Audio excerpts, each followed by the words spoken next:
Hello, bill தானே? போட்டுருவோம். போட்டு அனுப்பிச்சுட்ருமே. பார்த்தீங்களா, மணி 10 ஆகுதுங்க. நைட்டு 10 மணினாலும் எங்கள் கடையில் பில் போட்டு அனுப்புறதுக்கு ஒரே காரணம் ராஜி தான். பில்லு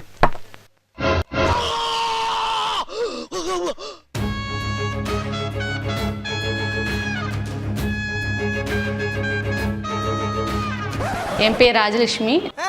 நான் மாரியப்பன் நிறுவனத்தில் 3 வருஷமாக வேலை பார்த்துட்ருக்கேன். இங்கே என்னோட வேலை ஃபஸ்ட்டு வந்து பில்லிங்கில் ஸ்டார்ட் பண்ணேன். ராஜி இந்த கடையில் சேர்ந்ததுலேருந்தே ஒரு ரொம்ப ஹார்ட் ஒர்க்கர்.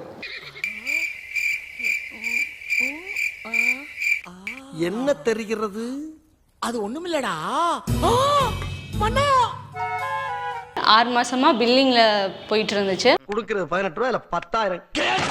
அதுக்கப்புறம் சிமெண்ட் டெஸ்பேட்ச்க்கு மாறினேன். கிருஷ்ணமூர்த்தி, உனக்கு ஒரு விஷயம் தெரியுமா?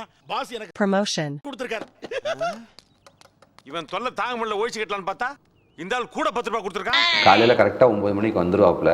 ஆபீஸ் போறதுக்கு டைம் ஆகி போச்சு, நீங்க வேற ஆள்கிட்ட கேட்டு தெரிஞ்சுக்கலாம். 7 மணி இல்லை, 8 மணி ஆனாலும் இல்லை 10 மணி ஆனாலும் இல்லை, பல நேரங்களில் வீட்டில் உட்காந்து கூட வேலை பார்த்துருக்காப்புல. ஒரு மனுஷன் காலையில எத்தனை மணிக்கு சாப்பிடுவான்? நான் 8 மணிக்கு சாப்பிடுவேன். நான் 12:30 மணிக்கு சாப்பிடுறேங்க. அப்ப மத்தியான சாப்பாடு 4:30 மணிக்கு. ராத்திரி விடிஞ்சிருங்க. வாட்சில் இருக்க கடிகாரம் முள்ளு சுற்றுதோ சுற்றலையோ, ஆனால் ராஜி எப்பயுமே கண்டிப்பாக வேலை பார்த்துருவா. என்னடா நான் வந்த பிறகு நீ ஒரு வேலை கூட செய்யக்கூடாதுன்னு மரத்து நிழல நீ பாட்டுல ராசா கணக்கா தூங்குனே. 10-11 மணி அளவு பில் பண்ணுவேன். வீட்டில் கூட என் மாமியார் வந்து சில சமயம் சத்தம் போடுவாங்க, எப்போ பார்த்தாலும் ஒன்று ஃபோன் பேசுகிற, லேப்டாப் எடுக்கிறேன்னு. ஆனால் ஃபுல் அண்ட் ஃபுல் சப்போர்ட் எனக்கு எங்கள் மாமியார் பண்ணுவாங்க. எனக்கு ஒரு புடவை எடுத்து அதை காட்டு, வெளிச்சத்துல பார்க்கலாம். இந்த வயசுல எனக்கு எதுக்குமா? இருக்கட்டும் த, என்ன பெத்த அம்மானா நான் வாங்கி தர மாட்டேனா?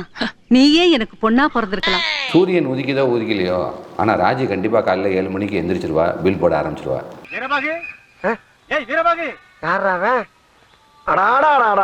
கடையா டெவலப் பண்ணாதும் போதும் சிமெண்ட் வேணும். உசுர வாங்குறாங்க ஐயா. சார்னால தான் என்னுடைய பொருளாதார ரீதியாகவும் என் வாழ்க்கை மாறிச்சு. ரொம்ப டயர்டாக இருக்கு, பசிக்குது. அந்த சாக்லேட் மில்க் ஷேக்கும் பீட்சா இருந்தால் கொடுங்க. மூமெண்ட்ஸ்லாம் கொஞ்சம் பயம் ஹெவியாக இருந்தது. இங்கே வந்ததுக்கப்புறம் தான் என் பையனை நான் மெட்ரிகுலேஷன் ஸ்கூலில் சேர்த்தேன். அது வந்து ஃபுல் கிரெடிட் வந்து எங்கள் சாருக்கு தான் போகும்.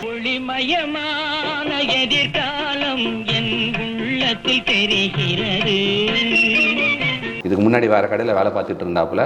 அவங்க வீடு மாறி வரனால அந்த கடையோட ஓனர் எனக்கு ஃப்ரெண்டு, அவர் ரெக்கமெண்ட் பண்ணி நீங்கள் எடுத்துக்கோங்கன்னு சொன்னார். இன்றைக்கி வரைக்கும் அந்த ஓனருக்கும் சரி எனக்கும் சரி எந்த ஒரு பங்கமும் இல்லாமல் ராஜி வேலை பார்த்துருக்கா. நம்மள மாதிரி பெரிய மனுஷங்களுக்கு மரியாதை கொடுக்கறதுல தம்பி மாதிரி ஒரு கேரக்டர் நான் துபாயில கூட பாக்கலங்க. தங்கம்னாலும் தங்க, சாதாரண தங்கம் இல்லைங்க, 58 கேரட் நிறைஞ்ச சொக்க தங்கம். விக்னேஷ் சார் பற்றி சொல்லணும்னா, அவர் வேலை விஷயத்தில் கரெக்டாக இருப்பாங்க. நாங்கள் பில்டிங்கில் தப்பு பண்ணுறது, இந்த மாதிரி விஷயத்த வந்து நல்லா சொல்லி கொடுப்பாங்க. கண்ணே கவிதா, கண்ணே கவிதா எழுதுனா மண்ணே கவிதா எழுதிக்கிட்டு இருக்க. அதே மாதிரி நிறைய கிண்டல் பண்ணுவார். நம்ம இப்போ செல்ஃபி எடுத்துகிட்டு இருக்கோம் அப்படின்னா பின்னாடி நின்று வந்து ஆன்வார். திடீர்னு நம்ம ஒரு ஃபோன் பேசுகிறோம்னா வாங்கி கட் பண்ணுவார், திருப்பி வாங்கி பேசுவார். இந்த குச்சி ஐஸ் வைக்கா போறவங்கள ஒளிஞ்சிட்டு யாரு கூட ஐஸ் பாய் விளையாடுறா? இவனுக்கு வயசுக்கு தகுந்த சவகாசமே இல்லை. அது மாதிரி நிறையா வந்து கேலி கிண்டல். அவர் இருந்தாலே அந்த இடம் வந்து ஜாலியாக ரொம்ப சந்தோஷமாக எப்பயுமே சிரிச்சுக்கிட்டே இருக்கலாம்.